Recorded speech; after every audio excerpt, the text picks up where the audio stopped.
Mesdames et messieurs, bonjour et soyez les bienvenus pour cette nouvelle édition de notre journal de 15 heures, au sommaire de l'actualité. À la une dans l'actualité nationale, signature de contrat de construction de 2 centrales solaires à Tadjoura et Obok. Et enfin dans l'actualité internationale, Vladimir Poutine lance une opération militaire en Ukraine. C'était les titres. Merci si vous nous rejoignez. Eh bien, je vous ai dans le titre, à l'approche de l'élection présidentielle prévue en avril 2021, le président de la Commission électorale nationale indépendante, la CNI, M. Farah Abdullahi Oualié, en compagnie de ses proches collaborateurs, se sont rendus ce matin à la préfecture de Djibouti pour constater de visu l'état d'avancement de l'impression de la carte électorale. En premier lieu, le chef de la CNI et son équipe ont par ailleurs discuté avec le préfet Guiré, où ils se sont reçus des applications de l'OCN, rappelant que pour la mission de supervision contrôle, c'est le déroulement des opérations électorales pendant la prestation de serment. Donc on vient de souligner que le Pacha CNI a été mis en place par un décret présidentiel le 30 décembre dernier. Dans une déclaration faite à la vision nationale de CNI, M. Farah Abdullahi Oualié a souligné que les cartes électorales seront délivrées. Ainsi, les membres de la CNI ont prêté tous serment lors d'une audition voir.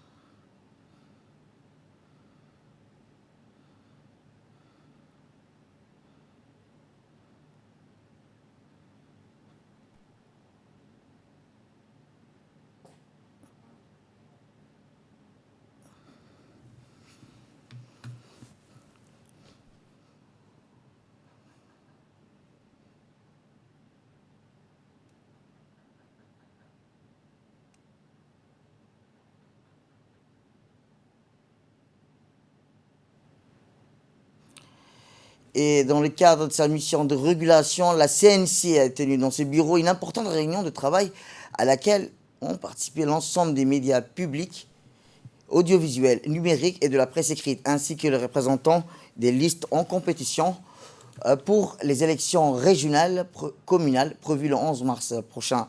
Cette réunion fait suite à une série d'autres rencontres de visites de terrain organisées séparément auprès de ces mêmes acteurs. Après des discussions fructueuses, cette réunion a permis de résultats, à savoir la prise de connaissance et des rappels pour certaines lois en vigueur en période. Par la suite, une signature d'une charte déontologique pouvant garantir une couverture médiatique neutre, impartiale, pluraliste a eu lieu.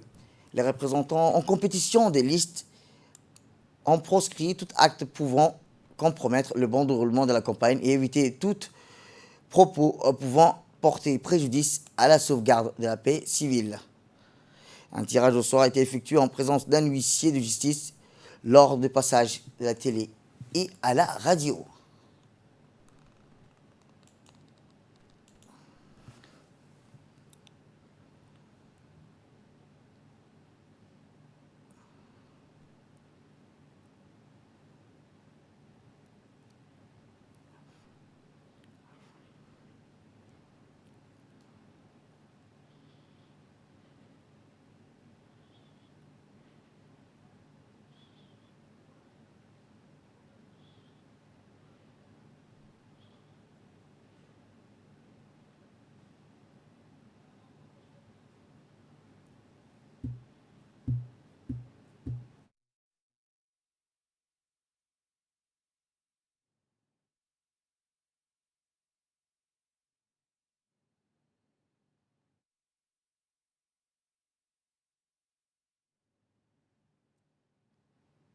Autre actualité dans ces 15 heures, c'est aussi une exposition de présentation de la future Exim Bank qui va bientôt s'installer à Djibouti. C'est tenu aujourd'hui au Campesi Palace. Cette cérémonie d'exposition, présentation, le premier vice-président pour le développement des affaires de la banque de financement Afri Exim Bank M. Amer Kamel, le président de la Chambre de commerce, Youssouf Moussa Douale, le gouverneur de la Banque centrale de Djibouti, Ahmed Ousmane, le secrétaire général du ministère du Commerce et du Tourisme, ainsi que de nombreux représentants des différentes banques de la place.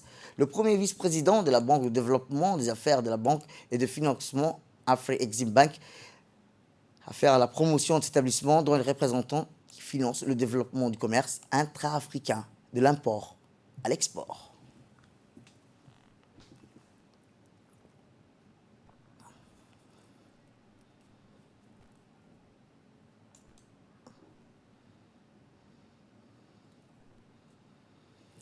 Ainsi, le président de la Chambre de commerce de Djibouti, M. Youssouf Moussa Douale, a monté à la tribune pour se réjouir que la dite banque puisse s'installer dans notre pays, bien situé stratégiquement et doté d'infrastructures portuaires et de zones franches qui servent de hub régional. Écoutons-le. S'inscrit dans le cadre de la mission de la Chambre de commerce qui est d'informer, de sensibiliser notre tissu économique national et plus particulièrement les entreprises privées sur les opportunités de marché, de financement, d'appui disponibles en leur faveur. La Banque africaine d'import-export est un acteur majeur du marché financier africain et il nous est paru, dans ce sens, opportun de le mettre en contact à travers cet événement d'aujourd'hui, avec les acteurs économiques parmi les plus influents du pays. Le financement des entreprises est une problématique à l'échelle du continent et notre pays ne déroge pas à cette situation, qui se traduit par un accès limité des entreprises, notamment des financements à long terme. Les acteurs financiers djiboutiens s'est étoffé au cours des dernières années au concours de l'économie qui connaît une croissance continue. Toutefois, cette hausse du crédit à l'économie est beaucoup plus orientée vers les entités publiques ou parapubliques et qui soutient aussi les projets de long terme pour les infrastructures. Il me paraît donc opportun d'exploiter ou d'explorer toutes les possibilités en faveur d'inverser cette tendance. Et c'est dans ce sens que des réformes importantes du système financier djiboutien sont d'ailleurs en cours. Le gouverneur de la Banque centrale ici présent, qui nous a fait le plaisir d'être parmi nous, l'évoquerait sans doute dans son intervention. Énergie à présent, si le pays mise aujourd'hui principalement sur la géothermie pour enclencher sa transition énergétique, Djibouti ne l'oublie pas pour autant son immense potentiel solaire. C'est dans ce cadre que le directeur général de l'UDD, M. Jama Ali Guélé, a signé hier un contrat de construction de 2 centrales solaires à Tadjoura et à Obok avec Lossar Energy, représentant par le président Frank Tannery. L'objectif est de permettre de réduire la consommation de fuel, ces 2 centrales pour pérenniser l'accès à l'énergie des populations de Tadjoura et d'Obok, et aussi réduire l'empreinte environnementale et moins polluer grâce à l'énergie solaire.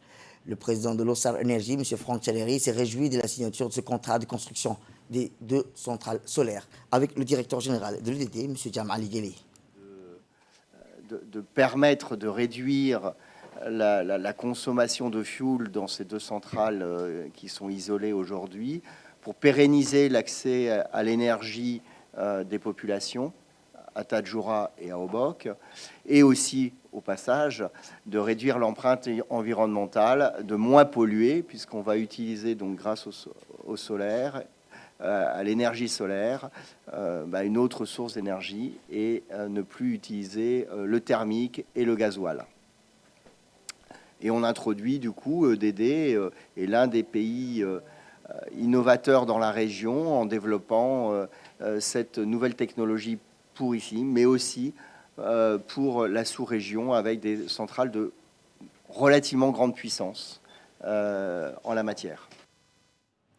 De son côté, le directeur général de l'électricité de Djibouti, M. Jamal Ali Guélé, a rappelé que cette signature de contrat va pérenniser l'accès à l'énergie des populations du Nord. Donc, nous avons finalisé les contrats avec la société Ozar. Ça fait 2 ans que nous avons travaillé. pour construire une centrale solaire complète à Tadjoura et une autre centrale solaire complète donc à Obok. La particularité de ces deux centrales, c'est quand même assez particulier parce qu'à Obok, nous installons en même temps des nouveaux groupes. Nous installons un nouveau site de la centrale solaire avec ces groupes.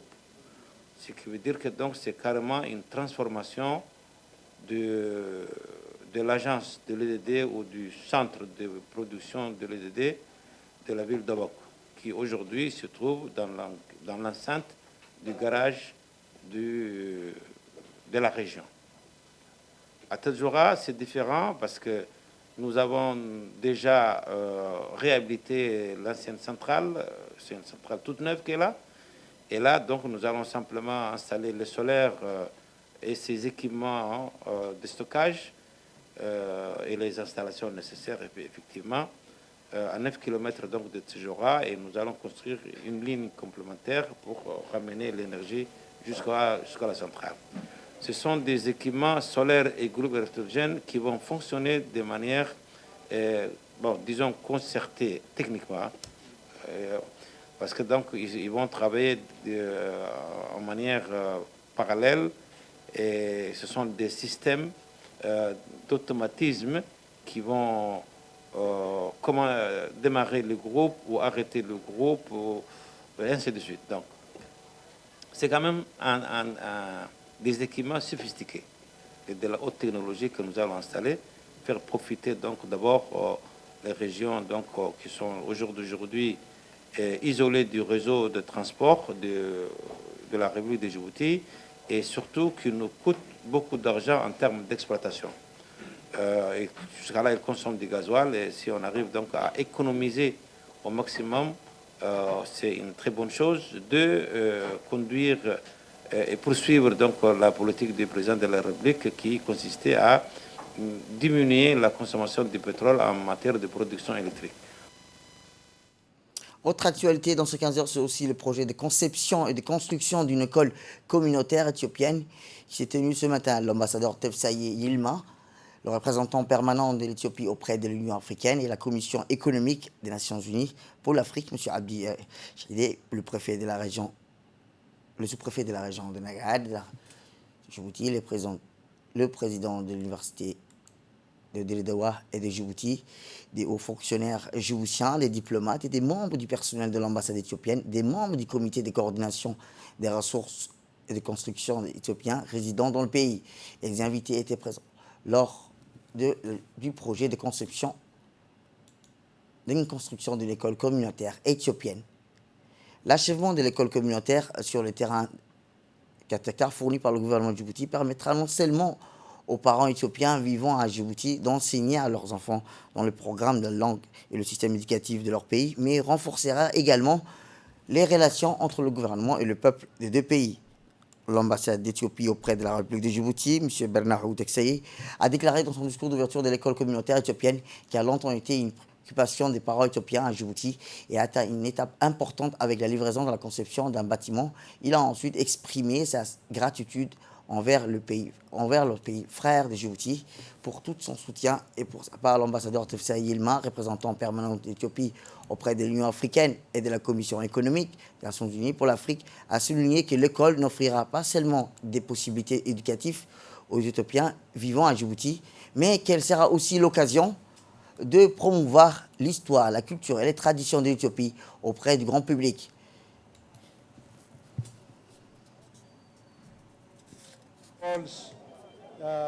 Children from the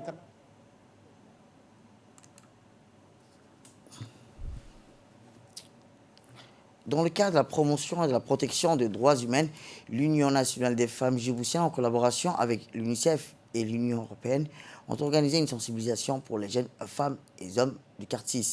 Cette cérémonie a vu la représentante de l'UNFD, les comités de gestion, ces quartiers, les jeunes femmes et les hommes du quartier, en effet, ont pour objectif de rencontre était de sensibiliser sur les comités de gestion de ces quartiers de population sur la protection de l'enfant et leurs droits. À la fin des échanges ont eu lieu entre les représentants de l'UNFD et les participants des quartiers afin d'améliorer les droits de l'enfant. Pour sa part, la représentante de l'UNFD, Mme Maria Kako, a remercié les participants et a souligné que l'enfant a besoin de tous ses droits. Sans compter, les participants ont indiqué que de notre côté, on y aurait, a-t-elle rappelé, l'amélioration et la sensibilisation des droits des enfants.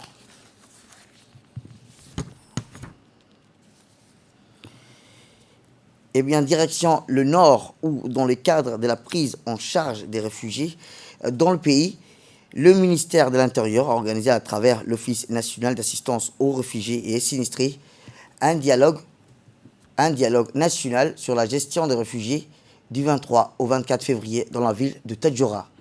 Notons que ce dialogue national sur les réfugiés dans notre pays s'est déroulé avec le soutien technique et l'appui de la participation des experts de l'IGAD, Authority intergouvernementale pour le développement. Cette réunion de concertation de haut niveau à laquelle participe l'ensemble des représentants des parties prenantes sur la question des réfugiés provenait aussi bien des départements multisectoriels et des autorités préfectorales et administratives et des régions ainsi que des secteurs communautaires et d'organisations non gouvernementales ainsi que du secteur privé et de la société civile. Enfin, les représentants du système des Nations Unies en République de Djibouti, en particulier le Haut Commissariat pour les réfugiés ou le HCR, prennent part aussi à ces événements majeurs de haut niveau. Le dialogue national sur la gestion des réfugiés sont déroulés dans le cadre du Golfe. Tadjoura a été ouvert officiellement par l'allocution prononcée par le secrétaire général du ministère de l'Intérieur, c'est Jamal Abdel Adel.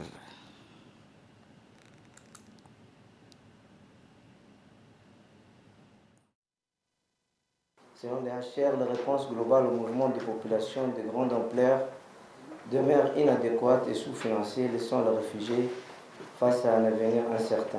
De ce fait, le cadre d'action global pour les réfugiés, dont le développement et la mise en œuvre ont été confiés au HCR, appelle à une intensification du soutien apporté aux réfugiés et aux pays qui les accueillent. À cet effet, Madame, Monsieur le représentant du HCR, je tenais à vous remercier pour le soutien que vous apportez aux réfugiés dans notre pays, à la communauté d'accueil et à toute autre institution travaillant sur ces questions. Madame la représentante de l'IGAD ici présente, nous vous félicitons du rôle de chef de file de l'IGAD dans la mise en œuvre du cadre de réponse globale pour les réfugiés au niveau régional et pour la promotion de l'application régionale du pacte mondial pour les réfugiés à travers la déclaration de Nairobi et son plan d'action. Votre soutien et votre implication visent non seulement à renforcer la capacité de notre pays à répondre aux défis de la gestion des réfugiés, mais aussi ils permettent d'enrichir le débat mondial de questions et d'enseignements essentiels tirés de l'échelon local. Eh bien, voici les propos du secrétaire exécutif de l'ONARS. A atteint des proportions alarmantes, selon le dernier rapport du HCR, qui indique que les déplacements forcés touchent plus de 83 millions de personnes dans le monde. La pandémie de Covid-19, dont le bilan à ce jour s'élève à plus de 3,8 millions de morts et qui continue de faire ravage dans plusieurs des régions du monde. C'est avéré particulièrement dévastatrice par les personnes vivant dans ces communautés marginalisées, notamment les réfugiés, les déplacements internes, les apatrides qui n'ont pas de nationalité. Pays de transit et de destination, la République de Djibouti est un épicentre des déplacements forcés dans la région avec des flots de population incessants depuis plus de 45 ans. À l'heure actuelle, notre pays a pris plus de 35 000 réfugiés qui sont pris en charge par le gouvernement à travers l'ONARS que je dirige et à l'appui des agences onusiennes et des organisations humanitaires. Eh bien, l'objectif visé par cette importante réunion de concertation sont multiples. En tout cas, pour l'amélioration de la prise en charge des soutiens adéquats pour les personnes réfugiées dans notre pays. Et l'une des plus fortes, qui a le plus fort de concentration de la population, des populations déplacées. En 2021, la région de l'IGAD comptait 14,3 millions de personnes déplacées dont environ 4,3 millions de réfugiés et 9,8 millions de personnes déplacées. Près d'une population déplacée sur 5, d'une personne sur 5, en fait, dans le monde, réside dans la région de l'IGAD. Et aussi, Djibouti se classe parmi les meilleurs pays au monde pour l'admission de réfugiés par habitant, compte tenu aussi de sa, taille de population. Que la plupart des cas de réfugiés dans la région de l'IGAD sont prolongés. Des nouveaux déplacements aussi continuent en fait de se produire à la suite des catastrophes naturelles et aussi en fait des nouvelles crises politiques dans la région. Plus récemment aussi, donc, les efforts régionaux au niveau aussi de l'IGAD et avec ses États membres se sont concentrés sur la situation du déplacement pour le Soudan et le Sud-Soudan. Donc, comme vous connaissez aussi, le Soudan et le Sud-Soudan connaissent des problèmes politiques. Donc, aussi pour l'IGAD, en fait, ces deux pays sont aussi des pays qui sont des pays de priorité. Donc, en fait, on a eu aussi plusieurs consultations bilatérales avec les deux pays et aussi, en fait, ces discussions visent aussi à exploiter les dividendes de la paix, en fait, découlant aussi de la mise en œuvre des accords de paix pour trouver des solutions durables pour les 7 millions de personnes déplacées à l'intérieur de ces deux pays, le Soudan et le Sud-Soudan. Donc, en conclusion, c'est que l'IGAD prévoit de galvaniser son approche régionale de manière, en matière de déplacement forcé, en élaborant un cadre régional commun sur la gestion de réfugiés pour des réponses équitables, prévisibles et aussi sensibles au genre dans tous ces États membres. Eh bien, il s'agit d'un dialogue national inclusif ayant trait à la gestion des personnes réfugiées installées sur le territoire et permettre d'identifier les goulots d'étranglement et de prendre les mesures adéquates pour accélérer la mise en œuvre des activités. Voici les propos du secrétaire général du ministère de l'Intérieur. Ceci aussi montre l'importance qu'on accorde au niveau du ministère de l'Intérieur à la question des réfugiés, au niveau du ministère de l'Intérieur, mais d'une manière générale, au niveau beaucoup plus global. Notre pays, au fil du temps, est devenu un pays d'accueil, des destinations, mais malheureusement aussi depuis ces dernières années, une vingtaine d'années, un pays de transit par rapport aux migrants qui passent vers Obok. Tout ceci fait que la protection et discuter sur la situation des réfugiés est important.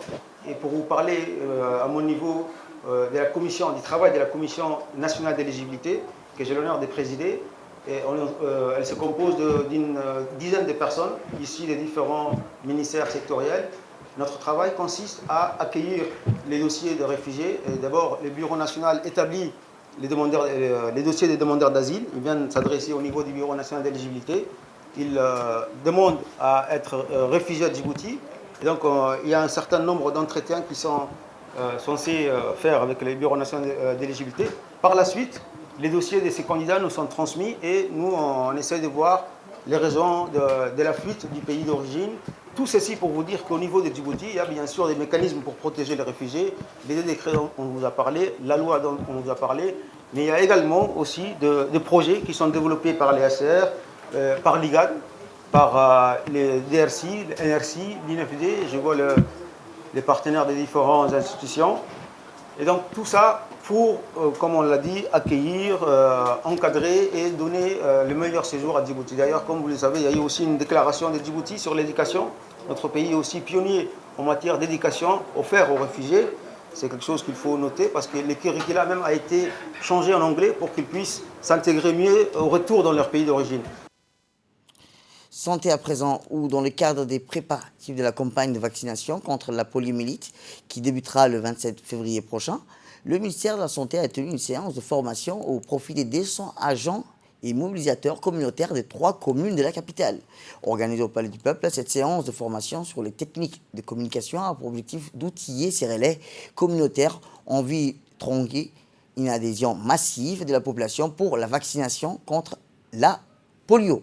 Rappelons que cette campagne de vaccination anti-polio se déroulera en 2 phases et cibleront tous les enfants de moins de 5 ans sur tout le territoire national. Exempter les poliomyélites, depuis plus de 2 décennies, notre pays mène périodiquement des campagnes de vaccination pour maintenir coûte que coûte cet acquis et permettre aux enfants djiboutiens de s'épanouir dans un environnement assaini. Les mobilisateurs communautaires auront la lourde tâche de sensibiliser la population à profiter de la campagne vaccinale pour renforcer les défenses immunitaires de leurs enfants contre les poliovirus. Toujours dans le domaine de la santé, cette fois-ci c'est au nord, le ministère de la Santé, en collaboration avec la Banque islamique de développement et le Fonds de solidarité islamique de développement, poursuit sa campagne de chirurgie gratuite dans le sud du pays, dans la région d'Ali-Sébié. La caravane a séjourné du 26 février dans la région de Dikil, installée dans le centre médical chirurgical de Dikil. Ces équipes ophtalmologiques du programme national de lutte contre la cécité a entamé de l'arrivée les activités de chirurgie. Le docteur Issa Abdi Bourré et son équipe ont ainsi opéré plus de 150 patients. Ainsi, 150 patients ont été opérés dans le sud, atteints des bénéficiaires des autorités de la région n'ont pas manqué de remercier le ministère de la Santé et son partenaire dans la lutte contre la cécité. Rappelons que la cataracte est une infection liée à l'œil qui rend la vision floue, auquel la chirurgie constitue le seul remède. C'est dans ce sens qu'une campagne de collaboration avec la Banque islamique de développement et le Fonds de solidarité islamique de développement qui poursuit sa campagne de chirurgie gratuite dans le sud du pays. Cette semaine, où nous avons d'ores et déjà opéré plus d'une centaine de patients.